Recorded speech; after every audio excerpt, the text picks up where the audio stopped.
Pacific Saury. Kind of looks like a sardine can, right? That'd be my guess. But a Saury is a little different than a sardine. I'm not sure why. But it is a nocturnal fish that they collect using lights. These creatures come out at night to feed on plankton at the surface. Then when they conjugate by the billions, they turn the light off, scoop them all up, and take them in for processing. It's very popular in Japan and the rest of Asia. Not so popular the rest of the world, as far as I know. I have no idea what these things taste like. This one is in miso sauce, so that's a Japanese sauce. The usual precautions, of course. Paper towel for any sloppage. Your plastic bags to throw it away when you're done. Can't seem to see that thing sitting right in front of me every time. Unroll out these bags when you're done. Get them in the trash before the wife gets home. And of course, paper plate and the usual substrate, saltine crackers. Well, let's just carefully proceed here. This, by the way, was purchased at the Asian food store, which I get most of my interesting food. And this one need to take a little precaution because the top had some kind of snot goobered on the top of it, which quite commonly occurs when one of their cans from above explodes and the ooze drips down and they don't get to cleaning it off and it coagulates on there. I'm sure it ain't going to cause any problem, but it's definitely unsightly, unsavory when you see something like that. So I cleaned it all off and sanitized it, etc., etc. Let's proceed cautiously. Pop the top, and it did make the air going in, which is a good sign. If it doesn't do that, especially with something imported from the other side of the globe, you might want to just pass on that particular item and get a new one. Now this has got a really thick steel top on it, thicker than the usual, and it's fighting me to open this thing, which causes me to have more precaution because I don't want to get to the end and have the steel spring and shoot goop all over the place.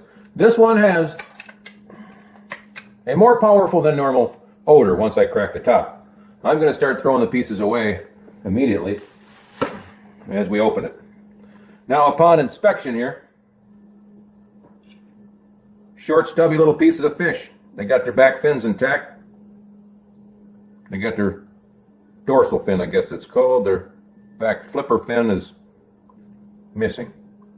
Let me try one of these over here, see if he's got his full hardware. Nope. But they're a bit fat and they come to a really quick point on the end. Looks like they chopped their head off with a little bit more besides.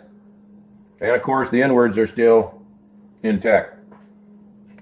And that of course is, again, why these are perhaps the world's most perfect food. Well, let's take a shot at this one.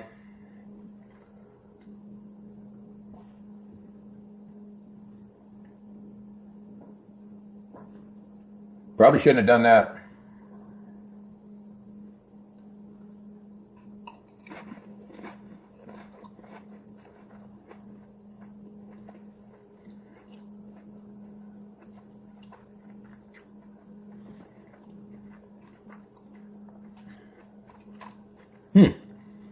Not real fishy, not real saucy.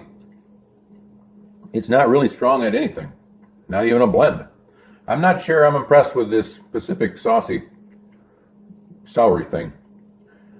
I'm sure it's good for you, very nutritious, very meaty. You can't tell that there's bones in it, but obviously there's bones in it. They get really soft. It's not a big deal. It leaves kind of a somewhat mildly bitter aftertaste. So I think, at least for this variety, I'm going to pass on the Pacific Saury, except for doing another taste test. But if I were to go grocery shopping, find something of high nutritional value, this would not be high on my list. But give it a try. You might love it. Thanks for watching.